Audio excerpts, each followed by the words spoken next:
Bonjour à tous et à toutes. Bonjour Mina. Bonjour. Je suis ravie de t'accueillir pour ce nouvel épisode, pour échanger sur ton histoire, sur ton parcours, sur ton témoignage et encore d'autres choses.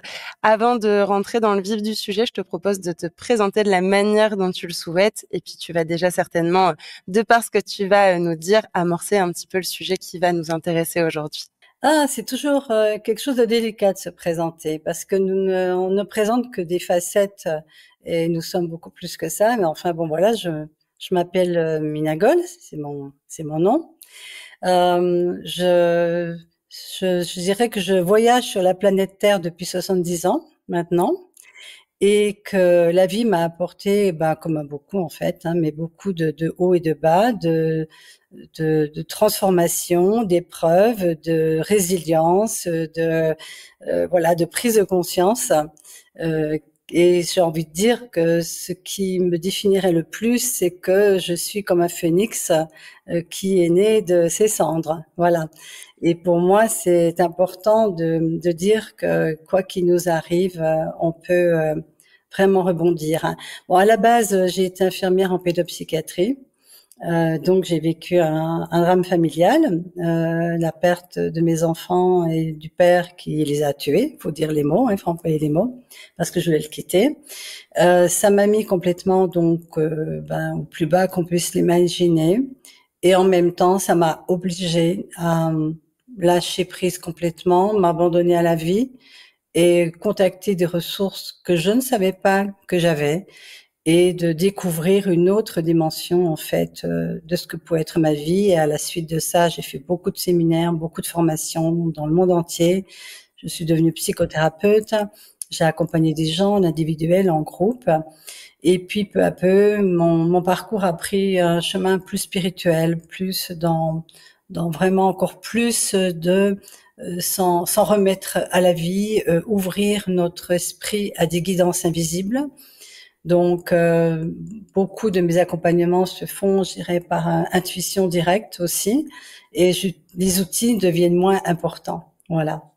Donc, tout mon chemin, c'est de réveiller en chacun la joie qui est là, et ça a été mon propre chemin, et donc je ne fais finalement que transmettre ce que j'ai traversé moi-même. Voilà. Eh ben, c'est une très belle et une très riche présentation. C'est pour ça que j'aime bien laisser les personnes se présenter. Et je pense que si tu t'étais présenté demain ou hier, ça aurait peut-être pas été la même. Il y aurait peut-être eu des petites différences. Et tu as déjà amené pas mal de choses. On voit la richesse aussi de ton parcours et c'est pour ça que j'avais à cœur aussi de t'interviewer et de passer ce moment avec toi. Tu as parlé de cette notion de drame familial. Tu as parlé justement de ce décès de tes enfants et de ton mari. Est-ce que tu veux nous en dire un peu plus? Tu as déjà dit que c'était parce que tu allais le quitter. Est-ce que tu veux nous partager un petit peu quel a été cet événement quand tu avais 30 ans, le 8 mai 1985, si je ne dis pas de bêtises, qui a justement changé ta vie et qui a amené finalement un grand bout du parcours que tu viens de nous partager là dans les mots précédents? Ben, en réalité, j'ai un peu l'impression d'avoir tout dit parce que je n'ai pas envie de m'appesantir sur les détails en fait de ce drame. On peut le trouver dans mon livre Apprivoiser le pardon si on a envie. On pourra dire quand même, ce qui est important pour moi, c'est que c'est un drame banal finalement. Maintenant, je me rends compte, puisque tous les jours, on entend des drames comme ça, des drames de la séparation. Souvent, c'est les hommes, mais ça arrive aussi les femmes qui tuent leurs enfants et qui se tuent, et parfois même tuent la femme aussi parce qu'elle veut partir. Et donc, ce qui est intéressant, c'est comment on se retrouve dans une situation comme celle-là. Et je dirais qu'avec le recul, en observant la jeune femme de 18 ans que j'étais quand je me suis mariée avec mon premier mari, j'étais dans une grande fusion, dans une grande illusion en réalité sur l'amour, mais qui est colporté par les films passionnels, par les chansons. Et j'ai un petit peu un leitmotiv maintenant de dire mais arrêtez de chanter ces stupidités. Que serais-je sans toi? Mourir si tu t'en vas. Un seul être nous manque et tout est dépeuplé. Je pense que la véritable vie c'est pas ça. Le véritable amour ce n'est pas ça. Ce n'est pas l'amour dépendance, ce n'est pas l'amour passion, fusion, etc. Et je suis tombée en plein là-dedans, donc je peux en parler parce que je l'ai vécu. J'aurais préféré ne pas le vivre, Mais pourquoi ça arrive, ce genre de drame? Parce que l'autre devient une béquille, en fait. C'est-à-dire, si je ne peux pas vivre sans toi, ça veut dire que, ben, si je m'en vais, je meurs, hein, en gros, hein. Et combien de personnes sont très touchées et flattées qu'on leur dise ça? Alors, moi, si je suis aujourd'hui avec toi, Charlène, c'est peut-être surtout pour témoigner de ça. Arrêtez de croire que c'est ça l'amour.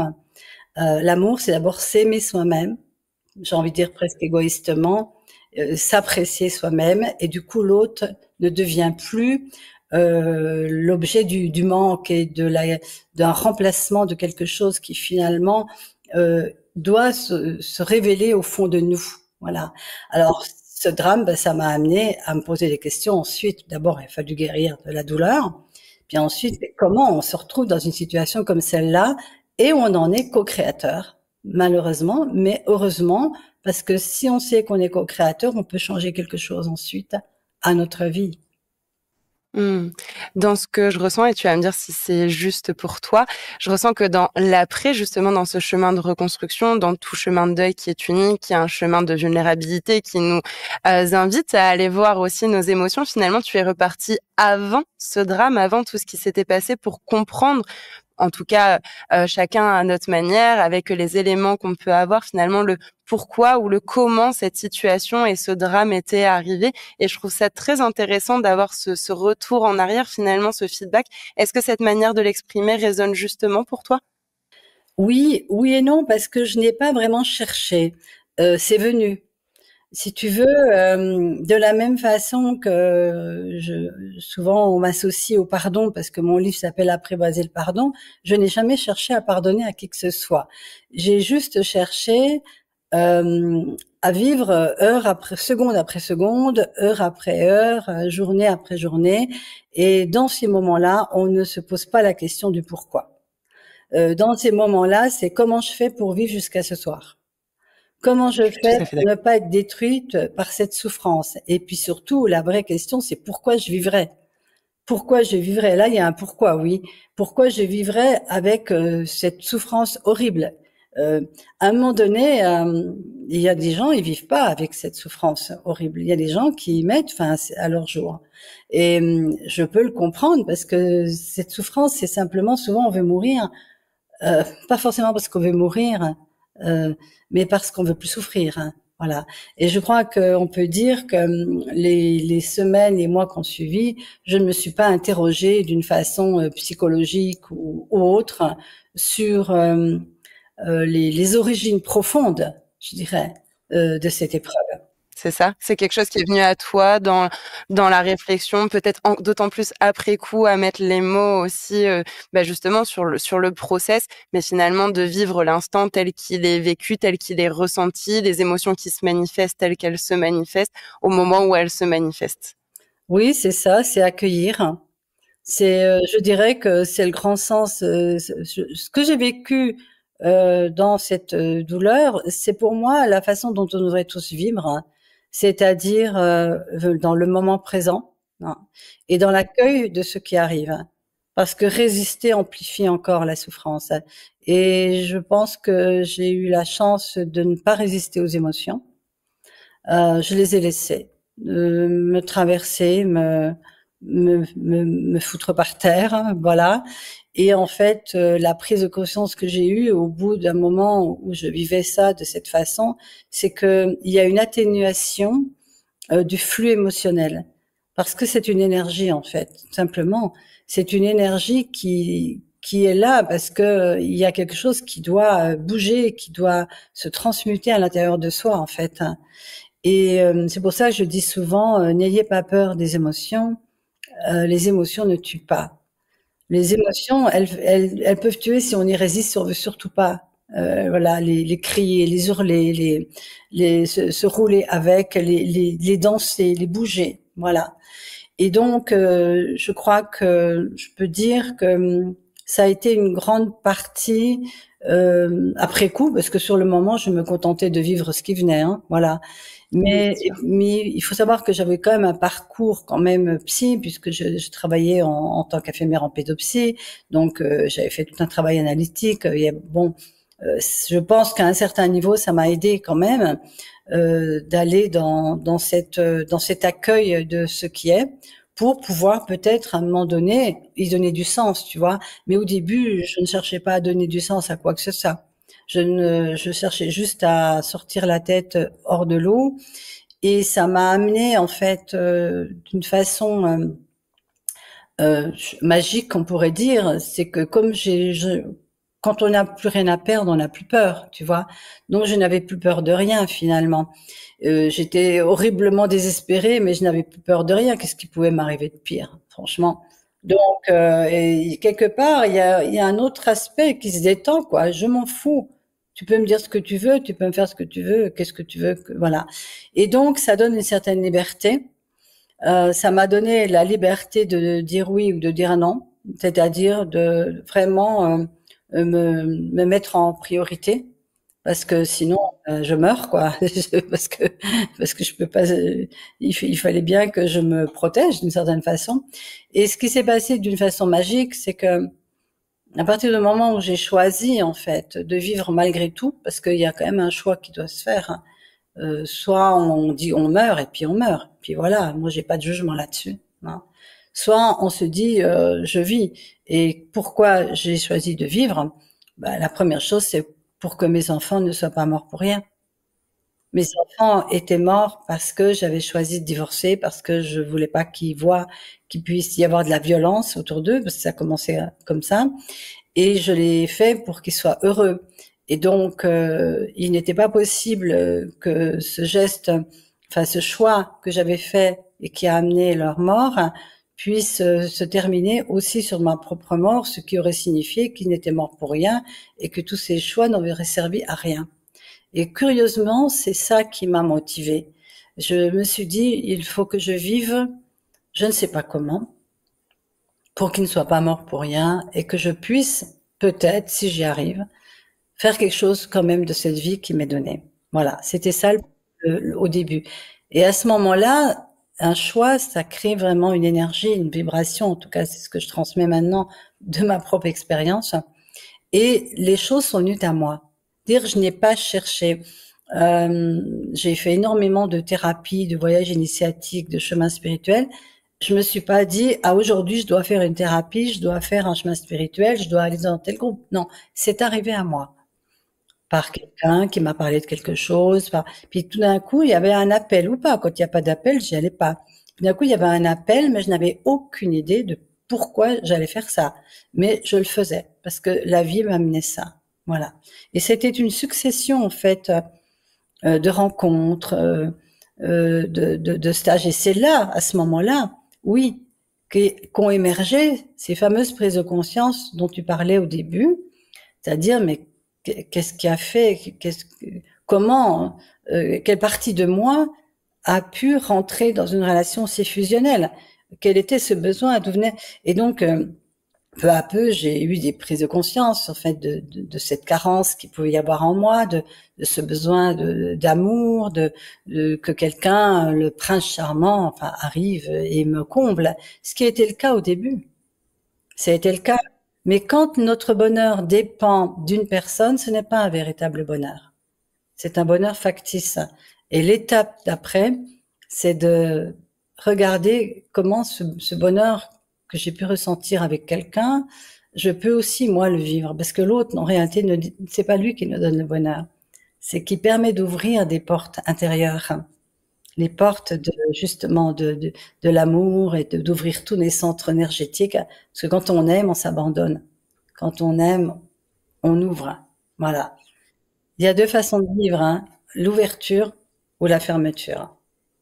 L'ouverture, c'est le bonheur, l'expansion, l'amour, tout le pardon, tout. Et la fermeture, c'est la contraction, la colère, la frustration, le chagrin, le désespoir.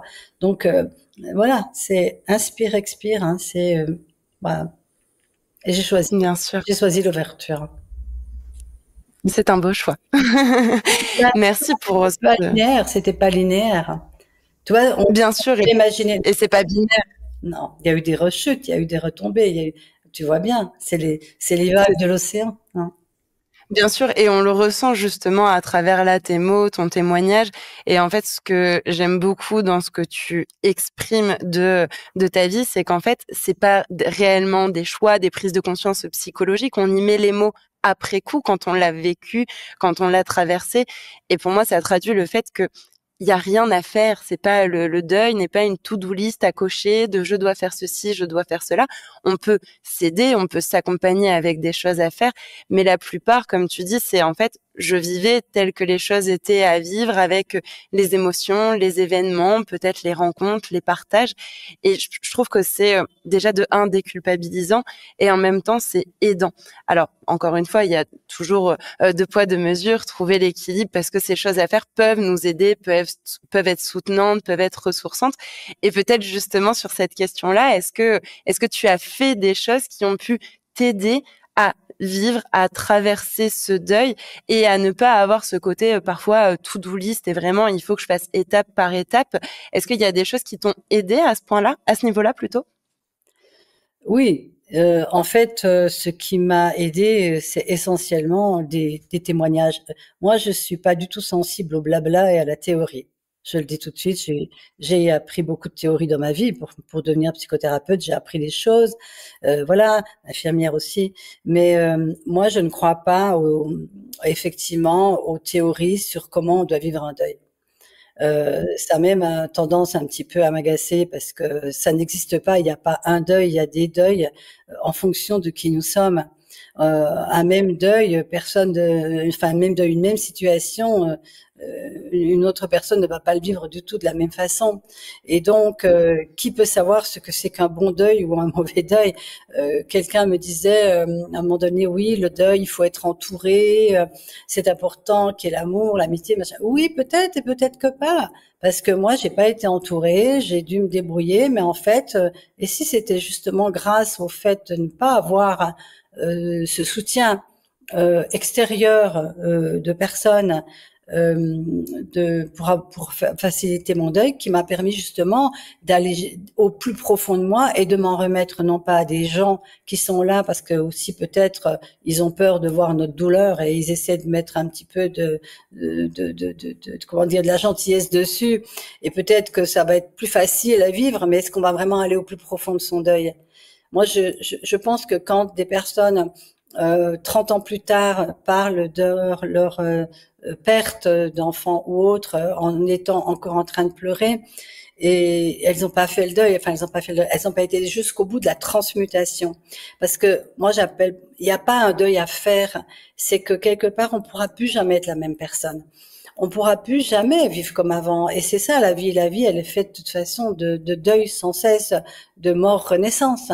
On le sait, pas uniquement par rapport à des morts physiques, mais tout le temps. La mort de nos idéaux, etc. Et donc, en fait, il n'y a pas une, une façon, une règle. Alors, bien sûr, je connais toutes les étapes du deuil, le refus, le déni, enfin, ce qu'Elisabeth Kubler-Ross a indiqué, ce qui est pas du tout faux, hein. Mais chacun va le vivre à son rythme, à sa façon, puis peut-être qu'il y aura pas toutes les étapes. L'essentiel, on s'en fout des étapes. L'essentiel, c'est qu'un jour, tu te réveilles et tu puisses parler de tes enfants et qu'il n'y a plus que de l'amour. Voilà. Parce que quand on est dans le désespoir, dans la tristesse du départ de quelqu'un, et Dieu sait si on va tous être confrontés à ça.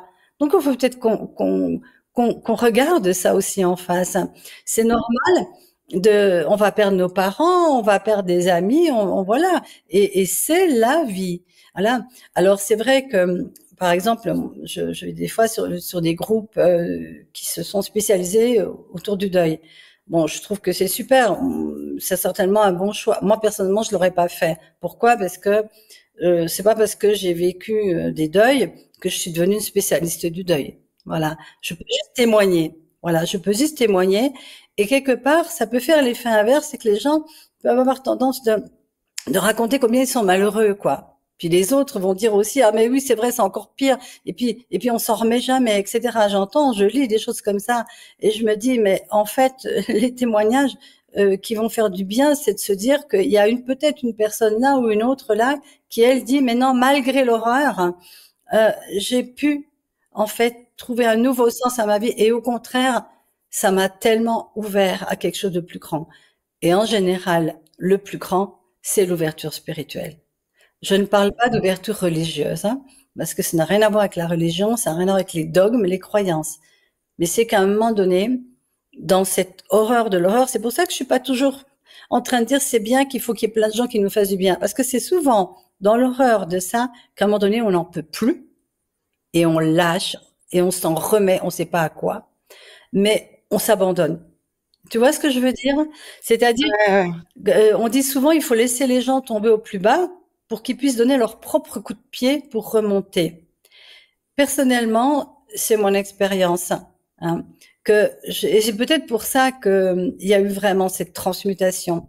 C'est que je dis souvent, je remercie les personnes qui m'ont aidé, et c'est vrai que j'ai une gratitude infinie pour les rencontres, ces moments d'humanité, en fait, dont on a tant besoin. Mais je remercie aussi les personnes qui ne m'ont pas aidé, parce qu'elles m'ont pas aidé, il m'a bien fallu, à un moment donné, presque prier, moi qui étais athée, me mettre à prier, mais qu'est-ce que je peux faire? Et à ce moment-là, on rentre dans la magie vibratoire qui est devenue pour beaucoup des formations et des techniques. Mais cette magie vibratoire où on se met à prier, c'est une vibration en fait, hein, qu'on envoie dans l'univers. Et la source nous répond par des guidances intuitives. Et aussi, le deuil, ce que ça crée, c'est que ça fait tellement... Tu sais, on dit un pot fêlé laisse mieux passer la lumière. Hein. Moi, je crois que la douleur, elle nous brise. Oui, je peux dire que j'ai été brisée, mais par cette brisure, hein, il y a quelque chose de la carapace égotique et, tu sais, identifiée à la personnalité, hein, qui s'est brisée. Et pour me permettre de recevoir cette lumière qui finalement est au fond de chacun de nous, mais qui peut se révéler. Et à ce moment-là, je n'ai plus jamais marché seule. J'ai pas marché avec des gens, j'ai marché avec l'intuition, les synchronicités. Et pour moi, c'est le cadeau immense, hein, de cette énorme épreuve bien évidemment, que je ne souhaite à personne. Ouais. Mmh. Il y a plein de choses sur lesquelles j'aurais envie de rebondir. J'ai envie de rebondir au moins sur ce que tu viens de dire, cette notion du pot fêlé. Ça me fait penser à l'art du kintsugi qui peut-être te parle, cet art japonais où on vient reboucher justement des brisures. J'en ai fait un épisode avec Céline Santini, ça me faisait vraiment écho à ça et justement c'est aussi une métaphore de la résilience, le kintsugi. Et je voulais rebondir aussi sur ce que tu disais, cette notion de théorie. Pareil, je dis souvent, je suis pas la reine de la théorie. S'il faut le faire, l'apprendre et tout, ok, je vais le faire, mais c'est vraiment pas ma tasse de thé non plus.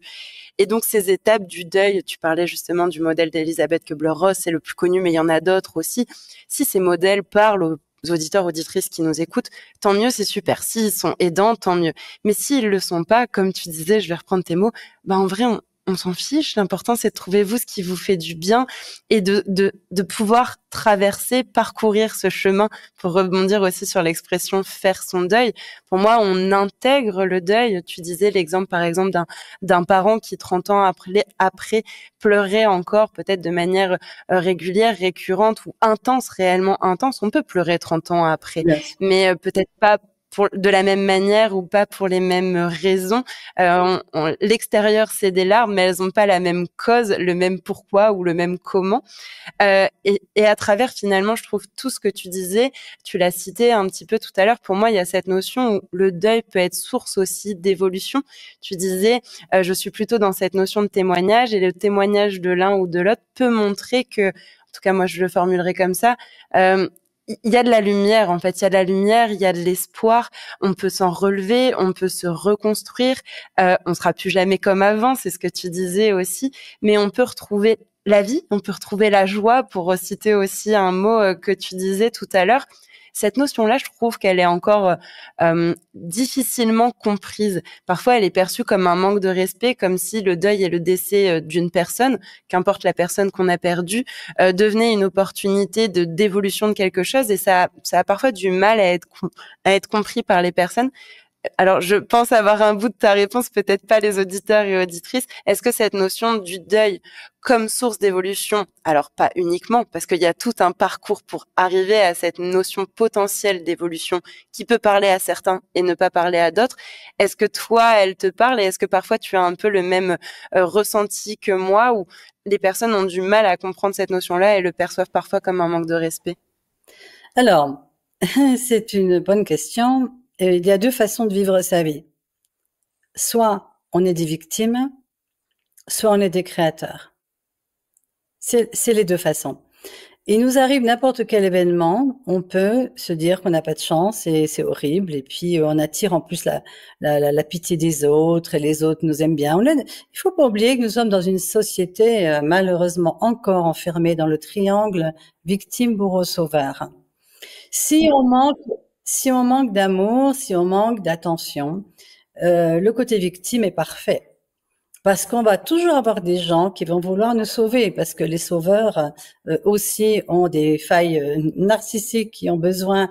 Je sais que ça peut agacer et fâcher ce que je vais dire, mais chaque fois que nous faisons quelque chose, nous devons toujours nous demander quelle est la véritable intention cachée derrière. Quelle est la véritable intention cachée derrière? Et je ne juge pas qu'on puisse avoir une vie de victime. Moi, je l'ai été par moments, c'est évident, c'est obligé, surtout au début. Voilà, parce que je n'étais pas consciente que je pouvais être créatrice inconsciemment de tous mes scénarios de vie et que peut-être ce qui paraît le pire et le plus horrible est une chance pour notre évolution, comme tu viens de dire. Et je dirais que je le pense de la même façon pour l'humanité. Hein. L'humanité qui vit dans l'inconscience totale et qui est complètement endoctrinée à uniquement bosser, à la peur du manque et obéir, est une humanité qui peut-être, si elle prend un coup sur la tête, peut se réveiller. Et ma foi, tant mieux. Et finalement, pourquoi je dis ça? Parce qu'à mon niveau, c'est ce qui s'est passé. Moi, j'avais une idée de la vie comme on me l'avait inculqué. C'est génial, on a un mari, on a un boulot, on a 2 enfants, et puis une voiture, et puis de temps en temps on va en vacances, etc. Bon. Et en fait, cette horrible chose qui m'est tombée dessus, parce que franchement, des fois je me dis même mais comment j'ai fait, toi, et je dis même pas comment j'ai fait, je dis comment elle a fait, en parlant de moi, pour te dire que je suis arrivée à mon licencié m'a amené en fait à bouger, à voyager, à me rendre compte que la mort n'est pas vécue pareil de la même façon dans d'autres cultures. Et que en fait, ce qui me manquait à moi terriblement, c'était cette conscience en fait que nous ne sommes pas notre corps, que nous ne sommes pas nos pensées, que nous ne sommes pas nos émotions. Mais comment j'aurais pu le savoir? Je n'ai pas à me juger de ça et personne doit se juger. Nous sommes beaucoup élevés, éduqués comment dire, dans des mouvements très athéistes, très matérialistes et coupés de toute connexion directe, parce que la religion pour moi est une connexion totalement indirecte et parfois juste une tradition ou quelque chose, une peur d'aller en enfer, comme je pense à ma grand-mère, et qui n'est pas relié avec ce cœur. Tu vois, on peut prier pendant des années, si on prie le cœur fermé, il se passera rien. En fait, la véritable prière, c'est celle où tu t'ouvres totalement et tu lâches tout le contrôle de ta vie, en fait, pour t'en remettre à une source qui est à la fois en toi et autour de toi. Hein. Je ne mets pas c'est pas extérieur à nous. Hein. Mais il m'a fallu des années de cheminement, je dirais, lié au hasard, aux synchronicités, pour découvrir, hein, pour découvrir qu'il pouvait y avoir une autre façon d'imaginer ce que c'est que la vie, que peut-être la notion d'âme, c'est quelque chose qui m'échappait, que je commençais à mieux comprendre. Et puis, je me suis ouverte peu à peu, j'allais là où il y a de la lumière. En fait, pour guérir du deuil, je ne crois pas que ça soit forcément là où les gens pleurent aussi sur leur deuil. Voilà. Je pense que quelque part, pour s'en sortir, il faut aller là où il y a de la joie, de la lumière, et peut-être même justement des personnes qui ont vécu des choses comme ça et qui ont retrouvé cette lumière. Et c'est ce qui m'est arrivé, mais encore une fois, par hasard. À un moment donné, il y avait ce désespoir total où j'ai demandé, j'ai crié, mais s'il se passe pas quelque chose, je meurs. Toi, il y a eu ça. Et j'ai eu une réponse. Hein. J'ai eu une réponse indirecte. Quelqu'un a sonné à la porte et m'a donné le livre de Martin Gray, Au nom de tous les miens. Qu'est-ce que c'est ce livre? Un témoignage. Il y a que le témoignage, moi, qui m'intéresse. Les vécus. Tu comprends, les gens racontent des choses, mais s'ils le vivent pas dans leur quotidien, j'en ai rien à faire. Si on parle d'amour, de spiritualité, puis qu'on envoie balader les gens et qu'on leur dit des choses désagréables, non, tu vois. Donc moi, ce qui m'intéresse, c'est l'être. C'est ce qu'on dégage, c'est ce qu'on vit vraiment. On peut pas tricher avec l'énergie. Voilà. Et ce livre de Martin Gray, c'était le témoignage de quelqu'un qui avait vécu les camps de concentration, qui avait perdu toute sa famille, qui s'est évadé à 15 ans en se mettant sur un wagon et tout, qui s'est retrouvé à partir aux États-Unis et qui, dans une résilience extraordinaire, a recommencé une nouvelle vie et puis s'est marié, a eu 4 enfants, est venu dans le sud de la France et là, de nouveau, un incendie, il perd toute sa famille, il reste le seul survivant. C'est quand même interpellant. Et dans ce livre, il continuait malgré tout de parler de la force de vie. Parce que pour moi, si tu veux, j'ai refusé, par exemple, des émissions télévisées où on voulait me faire parler uniquement du drame, tous les détails et tout. Et moi, j'ai dit pourquoi faire? Après, il y aura le parcours, ce message où je peux enfin témoigner que on peut s'en transformer. Ah non, non, non, non, ça c'est pas. Me suivez pas. C'est quoi cette histoire? On n'est pas là C'est pas vendeur. pour faire pleurer dans les chaumières. Moi, je suis pas venue ici pour raconter une histoire horrible où tout le monde pleure, la pauvre. Qu'est-ce que j'en ai à faire de ça? Moi, ce qui m'intéresse, c'est de juste témoigner. Et je n'ai même pas d'indice à donner, mais que il y a la vie quand on se remet à elle et quand on choisit de vivre, elle nous soulève, elle nous soutient et qu'il y a des hasards qui nous permettent de mettre. C'est comme le petit pousset, toi. Il y a des petits cailloux qui commencent à se mettre, tu vois. Et tu sais que tu n'es plus perdu parce que tu as des expériences. Et là, la lecture de ce livre m'a complètement fait basculer. Non pas parce il y avait une guidance, parce qu'il n'y en avait pas. Il y avait juste, attends, si cet homme-là, il a pu, moi, je, Pourquoi pas moi? mais je sais pas comment. Je sais pas comment. J'ai pas la règle. J'ai pas le mode d'emploi. Hein. Personne On n'a n'a pas. le mode d'emploi, n'est-ce pas? Mais alors, je veux bien, mais qu'il me soit donné. Et j'étais là, finalement, je savais pas que c'était une prière quand je disais ça.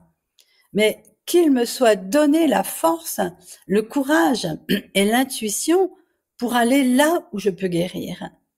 Et de ce jour, Charlène, du jour où j'ai fait le choix de vivre, non pas pour être une victime, mais pour et peut-être évoluer de ça, comme tu le dis, en faire quelque chose de plus grand. C'est comme si ma vie s'est ouverte à 360 degrés. Et là, j'ai été guidée à aller à tel endroit, rencontrer telle personne, et tout s'est fait, tout s'est fait pendant 7 ans. Pendant 7 ans, je n'avais aucun projet. J'avais tout perdu, hein, même mon métier, hein, que j'aimais, mais je pouvais plus être avec des enfants. Enfin, je pouvais plus, quoi, ça, tu vois. Et ben, je me suis dit, quand j'aurai plus un centime, soit je serai allée jusqu'au bout et je serai vraiment dans la vivance, soit je meurs. Donc, comme ça, voilà. Donc, je me suis donné comme objectif, tant que je pouvais, tant que je pouvais de temps en temps travailler, gagner de l'argent et puis me payer tel ou tel voyage pour aller rencontrer telle ou telle personne qui avait une expérience au niveau peut-être du deuil ou d'autres choses, tu vois. C'était tout ce qui était vers la conscience. Là, je commençais à avoir un appel intérieur très très fort vers la conscience, plus de conscience, les méditations, toutes ces choses qui m'étaient complètement inconnues. Voilà. Et c'est de là que mon premier voyage, c'est un voyage initiatique qui s'appelait Mourir pour renaître en Égypte. Et là, il y a eu vraiment aussi un avant, un après, parce que j'ai vécu des choses, on pourrait dire bizarres, mais énergétiques ou d'expansion de conscience, quasiment de sortie de corps, que je n'osais pas évoquer parce que je savais pas ce que c'était. Mais j'ai commencé à percevoir que je n'étais pas uniquement ce corps avec ses formes, mais qu'il il y avait quelque part un espace à l'intérieur de moi qui pouvait aller au-delà du corps. Et ça m'a intriguée. Et dans cet état-là, j'étais tellement bien. Et peu à peu, ça a été pour moi la révélation que la mort, c'est ça. La mort, c'est ce moment où on sort du corps, mais on n'a plus ce cordon de lumière qui nous relie au corps, donc on ne va pas revenir. Mais quelque part, et tellement de gens témoignent de ça. Évidemment, à l'époque, moi je te parle d'une époque qui date. La première personne qui a commencé à parler de ça, c'est le docteur Moody, qui a écrit un livre qui s'appelle La vie après la vie. Donc c'était quand même un médecin qui osait parler de ce qu'on appelle les NDE ou les EMI, où les personnes mouraient, avaient une mort provisoire, on va dire, mais il y avait vraiment plus rien au niveau du cœur, le cerveau, tout ça. Et puis finalement, par miracle, revenait à la vie. Mais pour certaines personnes, ce laps de temps, et il s'était passé des milliers de choses, notamment de se retrouver dans un bas d'amour, etc. Donc ça m'a interpellée parce que ce que j'avais vécu, mais sans faire de NDE, sans mourir, ouais, vraiment, me faisait vraiment penser à ce que ces personnes avaient vécu. Et à partir de là, il y a eu un véritable chemin intérieur de conscience. C'est pour ça, je voudrais dire une chose. Bien sûr, il y a des techniques fabuleuses, fantastiques. On est dans une époque où il y a une overdose. Mais pour moi, rien. Et souvent, je dis, si je suis arrivée là où je suis maintenant, d'être en paix, être dans l'amour, de serrer virtuellement mes enfants dans mes bras et de leur dire merci vraiment pour tout ce que ils m'ont apporté, je le dois à la grâce. Je dis souvent, c'est la grâce. La grâce, c'est ce miracle de l'invisible qui m'a permis, en fait, de me relever sans cesse et sans cesse. Et je n'osais pas dire ça avant parce que je me disais, oh là là, ça va faire mystique, un peu perché, etc. Aujourd'hui, je m'en fous tellement de tout ça. Les gens peuvent dire ce qu'ils veulent. Moi, ce que je suis, ce que je sens, je le souhaite à tout le monde. Je souhaite à tout le monde à vivre cette joie qui s'est révélée. Et bien sûr qu'on n'oublie pas. Comment est-ce que je pourrais oublier? C'est complètement stupide de penser ça. Voilà. On n'oublie pas, mais on aime encore plus. Et je me souviens très bien que lorsque il m'est arrivé certaines expériences, et que je sentais l'amour pour mes enfants, je me suis dit, mais ouais, mais avant, je pouvais pas sentir l'amour. Il y avait que le drame, il y avait que la tristesse, il y avait plus que le désespoir. C'est-à-dire que tant que j'étais dans ce deuil englué dedans, dans cette fusion avec mes enfants et ce manque viscéral en fait, parce que c'est même physique, à un moment donné, mon cœur ne pouvait pas s'ouvrir. Il y avait tellement de désespoir, de tristesse, tu comprends? Et donc en fait, c'était presque du désamour. Le désespoir est un désamour quelque part. On peut plus puisque on est dans cette contraction, tu vois, on est dans ce chagrin énorme. Et par contre, quand il y a cette possibilité de nouveau ouvrir cet espace du cœur, parce qu'on sait qu'on n'est pas seul, parce qu'on sait qu'il y a une guidance invisible et qui n'a rien à voir avec un être humain, avec ses idées. Un jour il t'aime, le lendemain il t'aime plus, parce que c'est quand même les relations. Tant qu'on n'est pas éveillé, c'est ça, les relations, c'est de la projection. Il faut comprendre que c'est de la projection. L'autre projette sur nous quelque chose. Et donc, c'est évidemment, tu comprendras que ça m'a fait faire un grand chemin autour des relations. Et c'est ma passion. Bien sûr. Ben oui. Parce que la plupart des relations autour de nous sont des relations toxiques. Tu vois. La plupart c'est toxique dans le sens que tant qu'on ne s'aime pas soi-même, on peut pas rentrer dans une relation d'amour total, confiance, sans peur de perdre, etc. C'est la solution à tout dans le monde, c'est s'aimer soi-même et reconnaître la beauté que nous sommes en tant que conscience incarnée dans un corps. Non, pas C'est ça, il y a beaucoup de choses qui partent de nous, en fait, et on l'oublie très, très souvent, même trop souvent. Et je trouve que dans ce que tu disais, déjà, il y a cette phrase que j'aime bien, j'aime beaucoup la métaphore du papillon parce qu'elle a un sens et une symbolique particulière pour moi, comme beaucoup de personnes endeuillées d'ailleurs, mais Et tu disais justement, on n'oublie pas, mais en fait, on n'oublie jamais. C'est on transforme le lien, on transforme la souffrance, et c'est ce que la chenille appelle la mort, le papillon l'appelle renaissance. Et je trouve que ça fait écho en fait à ce que tu viens de dire. On peut en trouver d'autres. Je sais qu'il y a, j'ai oublié le nom de son auteur, mais Sambou, pas de lotus. Enfin, il y a toutes ces notions là où en fait il y a cette idée de transformation. Et je trouve que tu l'as très bien illustré par divers exemples que tu as pu justement là nous partager dans les minutes précédentes. Et merci, c'est riche. Et c'est pour ça que ce podcast, il existe aussi. C'est pour des témoignages. Donc, tu vois, je pense qu'on s'est bien trouvé sur ce point, Ben, sur cette notion de témoignage. oui, parce que le témoignage, encore une fois, n'est pas une vérité. Le témoignage, c'est un vécu de quelqu'un qui, si ça parle ou ça résonne à un autre, eh ben, ça va être un plus. Moi, j'ai pas la prétention de changer les choses, changer les gens, mais dans mon parcours de vie, le témoignage que j'ai pu faire à travers mes vidéos, ma chaîne YouTube, à travers mon livre, il y a des personnes qui me disent, il y a eu un moment, il y a eu un avant et un après. La lecture de motifs, comme moi, il y a eu un avant et après la lecture du livre de Martin Gray. D'ailleurs, Martin Gray m'avait demandé de témoigner. Il avait dit continuez cette chaîne du témoignage. À l'époque, je savais même pas que je le ferais. J'imaginais pas. Mais pour en venir à ces gens qui pensent que c'est immoral, on va dire, d'être de nouveau joyeux, heureux après un deuil, parce que ça, je n'en ai pas trop parlé. En fait, il y a effectivement des personnes qui ne supportent pas l'idée de nouveau d'être heureux. C'est comme s'ils lâchaient la personne qu'ils avaient aimée. Hein. Mais c'est l'inverse. C'est que quand tu es malheureux et que tu refuses d'être heureux parce que l'autre est parti, là, tu coupes encore plus la relation parce que tu peux plus être dans ta joie qui englobe l'amour que tu as pour ceux qui sont partis. Et moi, quand il y a eu cette transmutation, mais j'étais là, oh merci mes enfants, mais je vous aime. Et tout d'un coup, je réalisais que j'avais retrouvé l'amour et que je savais que dans cette dimension, alors évidemment, j'ai acquis la certitude que leur corps était mort, mais que leur énergie, que quelque chose qui ne meurt jamais était là partout autour de moi.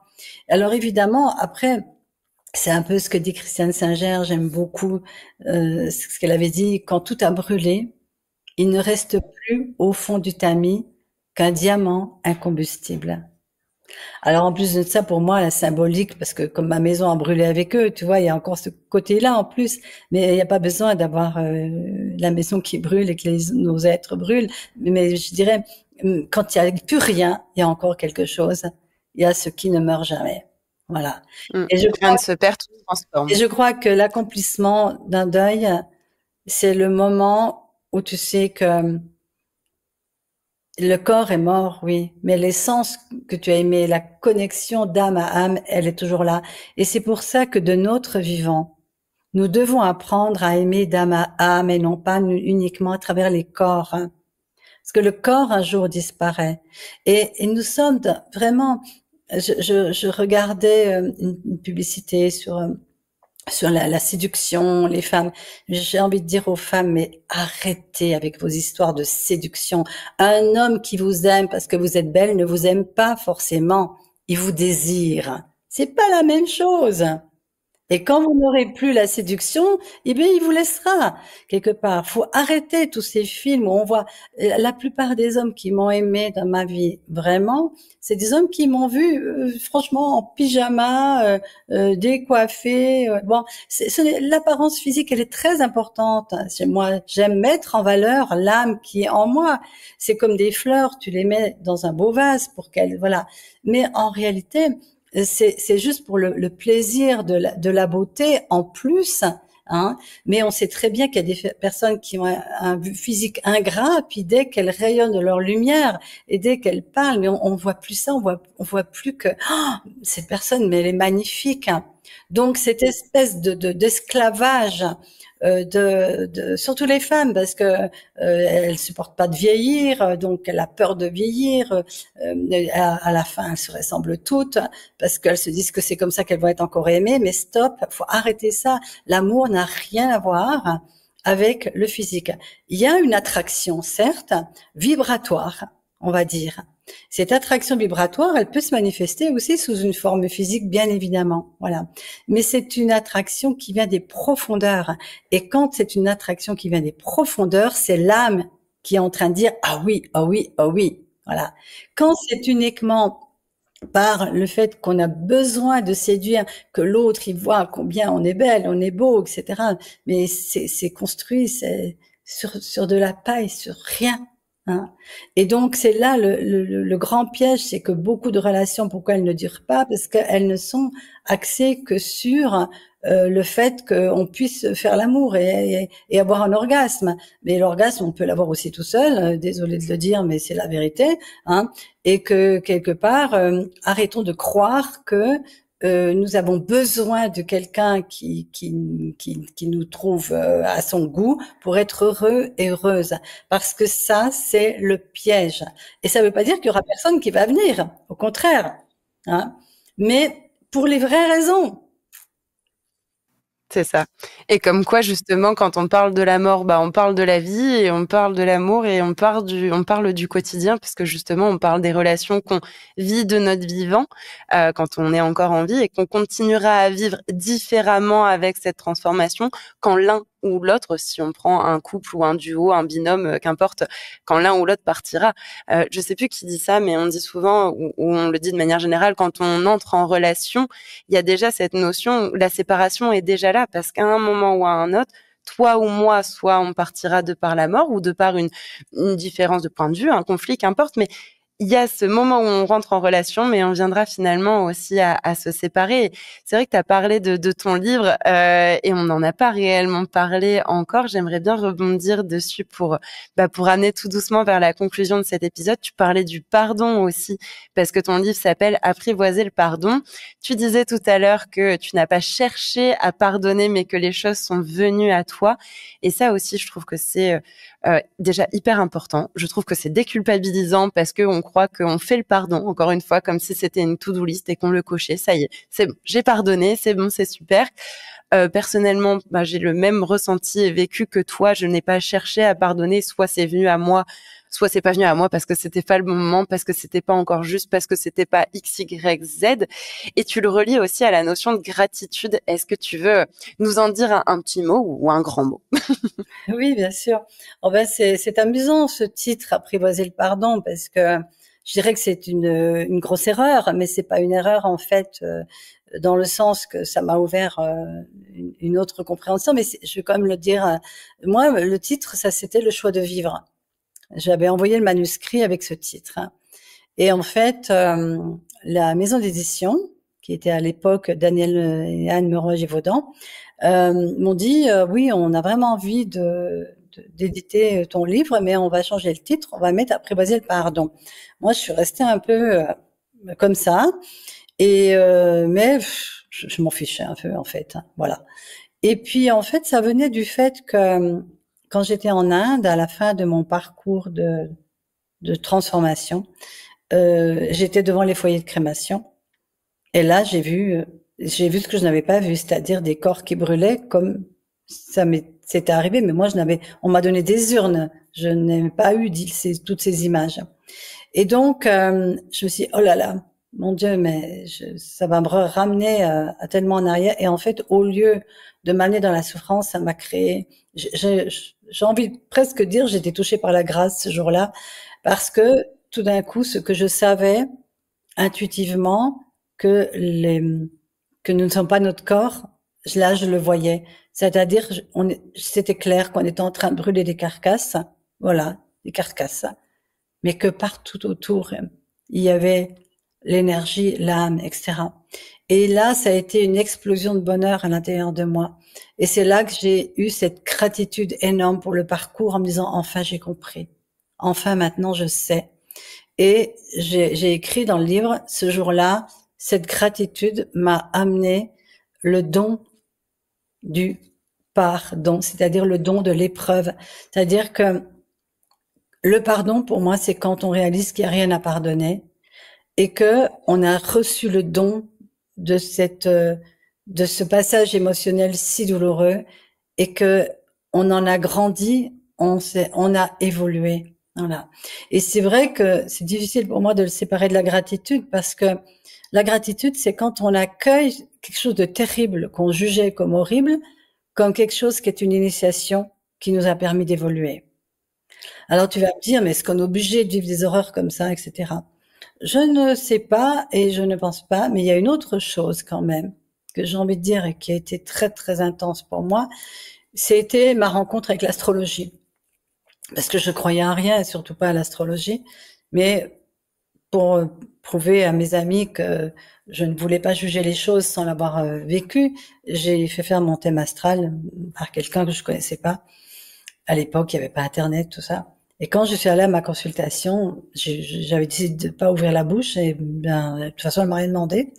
Elle m'a commencé à me décrire mon thème et c'est quelqu'un de particulièrement brillant, je dois dire, parce que j'ai rencontré d'autres astrologues qui n'ont pas vu ça, mais elle, dans mon thème, elle avait vu à un moment donné la destruction de la famille, le, le suicide, la folie, etc.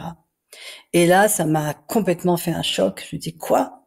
C'est écrit là? Qu'est-ce que c'est que cette histoire? Est-ce que ça veut dire que toute notre vie est écrite, que nous n'avons pas de libre arbitre, que, tu vois, j'étais vraiment plutôt en colère, alors qu'en fait, ça aurait dû me déculpabiliser d'une certaine façon, hein. Et en fait, j'ai fait tout un chemin. J'ai revu la personne. Elle m'a dit, non, tout n'est pas écrit. Nous avons notre libre arbitre. Mais ça, ce nœud-là, vous ne pouviez pas y échapper. Et ça m'a ramené à ce moment où j'avais essayé j'avais eu des intuitions, j'ai pas un pressentiment, et j'avais essayé d'appeler des gens, enfin, il y a eu plein de choses que j'ai essayé de faire la veille, en fait, hein, parce que j'avais comme un pressentiment, et rien n'a pu se faire, rien n'a pu, j'ai envie de changer le cours du destin. Et à l'heure d'aujourd'hui, ce que je pense, hein, et qui peut aussi choquer, c'est que c'est normal qu'en tant qu'individu, en tant que personnalité, nous soyons en réaction à des événements parce on est pétri dans une morale de bien et de mal. Ça c'est bien, ça c'est mal. Donc on est enfermé là-dedans. Lui c'est bien ce qu'il a dit. Enfin bref, on n'est plus en contact dans ce moment-là avec une perception plus grande. Voilà. Et pour moi, il s'agit de prendre du recul sur les choses, les événements. Et quand tu prends de la hauteur, et finalement l'âme, qu'est-ce qu'elle fait quand elle quitte le corps? Elle prend de la hauteur. Finalement, notre histoire de vie, c'est qu'une histoire parmi d'autres. Voilà. Et pour l'âme, le chemin sur Terre n'est pas le même que pour la personne qui s'identifie totalement à son identité. Et en tant que conscience qui venons sur Terre, moi j'ai acquis cette conviction que nous choisissons notre chemin d'incarnation, qui se retrouve d'ailleurs dans le thème astral, d'ailleurs. Hein. Mais n'oublions pas aussi que nous avons la capacité de dépasser notre thème et de dépasser nos histoires de karma, etc. Et que c'est ça le chemin de l'être humain sur Terre. En tout cas, moi, c'est comme ça que je le vois. Hein. C'est que plus je me libère de mes idées toutes faites, de mes jugements, de ma vision de comment doit être ce monde et que je dois changer les choses, hein, au lieu de m'abandonner à quelque chose de plus grand qui va amener une guidance et peut-être une facilité d'ailleurs, que nous n'avons pas quand nous voulons contrôler nous-mêmes. À partir du moment où je vis comme ça, moi, ma vie, elle baigne, elle coule. Je ne cherche plus à la contrôler. J'habite dans un endroit où j'aurais jamais imaginé, mais c'est la vie qui m'a amené là. C'est pas du tout ce que j'avais prévu. Ça m'a amené à rencontrer des personnes fantastiques, hein, dont mon compagnon actuel. Tout est, on n'a rien besoin de faire en réalité. Juste accueillir les circonstances belles et moins belles qui nous amènent à peu à révéler, à oublier ce que nous avons oublié en nous incarnant, et heureusement qu'on l'a oublié parce que sinon on pourrait pas vivre ce qu'on a à vivre. Mais on pourrait dire on commence la première partie de sa vie à se créer une identité, comme le disait Jung. Hein, donc on se crée un ego, une identité, puis la dernière partie à lâcher tout ça et à oublier cette identité justement. Moi, je suis dans cette partie de vie là. Et donc, je m'en remets totalement à la guidance de la vie et ça m'empêche pas d'être totalement incarnée, d'être dans la joie, de faire des choses qui me plaisent, tu vois. Mais on peut à la fois être conscient que nous sommes des êtres spirituels dans un corps, comme disait Teilhard de Chardin, mais qu'en même temps, eh bien, de vivre cette joie justement de l'incarnation. Apprendre à déconstruire ce qu'on a construit finalement pour mieux se retrouver, pour revenir finalement aussi à l'intérieur. Tout ce que tu nous as dit là, ça sonne comme une très très belle conclusion. En tout cas, moi, je voulais déjà te remercier pour ton témoignage, pour ton partage, pour ton histoire de vie, pour les mots que tu as pu poser et qui seront éclairants pour certains et certaines et moins pour d'autres. Et c'est très bien ainsi. Est-ce qu'il y a quelque chose qu'on n'a pas abordé que tu souhaiterais mentionner? Si c'est le cas, bah, la parole est à toi. Et est-ce que, bah, sinon, dans tous les cas, tu as une petite phrase de conclusion? Il y a pas mal de choses déjà que tu as, de ressources que tu as mentionnées, que je mentionnerai aussi dans les liens de la description, ton site, où te retrouver, ton livre, tout ça, ça figurera directement en lien. Les personnes ont juste à descendre et à cliquer. La parole est à toi pour conclure. La conclusion pour moi, c'est que chacune et chacun, nous ne devons pas oublier que nous sommes des êtres merveilleux, lumineux, et qu'il y a en nous justement une lumière qui ne s'éteint jamais, et que nous avons à oser resplendir de cette lumière. Beaucoup de gens pensent que c'est de l'arrogance de vouloir montrer sa lumière, de rayonner. En fait, c'est l'inverse de l'arrogance. C'est vraiment remercier la conscience de nous avoir donné cette capacité de traverser la vie non pas en rampant, mais en marchant droit, connecté au ciel et à la terre.